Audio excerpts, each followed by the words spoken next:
विश्वास सिर्फ वह नहीं है जो आप मानते हैं, बल्कि वह है जो आपकी जिंदगी में दिखाई देता है।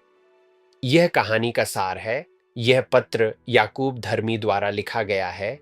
वह उसी घर में पले बढ़े जहां यीशु थे। उन्होंने उन्हें देखा, सुना, उनके साथ जीवन बिताया। फिर भी काफी समय तक उन्होंने विश्वास नहीं किया, लेकिन पुनरुत्थान के बाद सब कुछ बदल गया। याकूब प्रारंभिक कलीसिया के प्रमुख अगुवाओं में से एक बन गए। एक ऐसे व्यक्ति जो बुद्धि के लिए जाने जाते थे, प्रार्थना के जीवन के लिए जाने जाते थे, जिनकी बात लोग ध्यान से सुनते थे। अब परिस्थितियां बदल चुकी थीं। सताव के कारण विश्वासियों को यरूशलेम से बिखरना पड़ा। वे अलग अलग स्थानों में रहने लगे। अलग संस्कृतियां, अलग दबाव। कुछ गरीब थे, कुछ के साथ अन्याय हो रहा था। कुछ इस बात से जूझ रहे थे कि अपने विश्वास को रोजमर्रा की जिंदगी में कैसे जिएं। और याकूब उन्हें लिखते हैं, किसी दार्शनिक की तरह नहीं, किसी दूर बैठे शिक्षक की तरह नहीं, वह एक चरवाहे की तरह लिखते हैं जो उनके संघर्षों को समझता है। यह नए नियम के सबसे शुरुआती पत्रों में से एक है,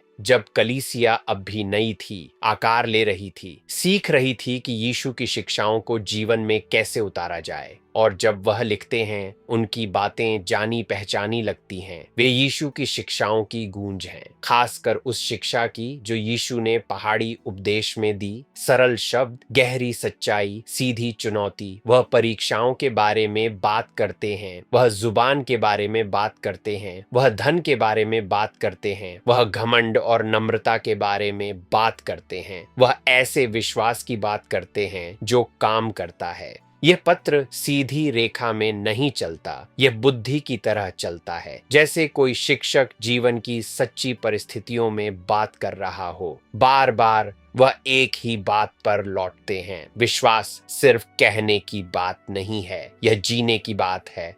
हम इससे क्या सीख सकते हैं? पहला, सच्चा विश्वास वास्तविक परिस्थितियों में बढ़ता है, आराम में नहीं, दबाव में। दूसरा, यह पत्र हमें चुनौती देगा, लेकिन हमें दूर करने के लिए नहीं, हमें परिपक्व बनाने के लिए। तीसरा, विश्वास सिर्फ शब्दों से साबित नहीं होता, यह हमारे बोलने, हमारे व्यवहार और लोगों के साथ हमारे व्यवहार में दिखाई देता है।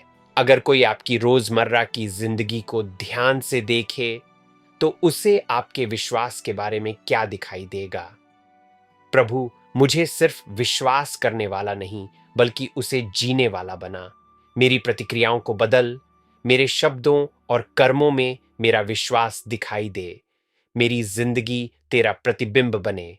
आमीन।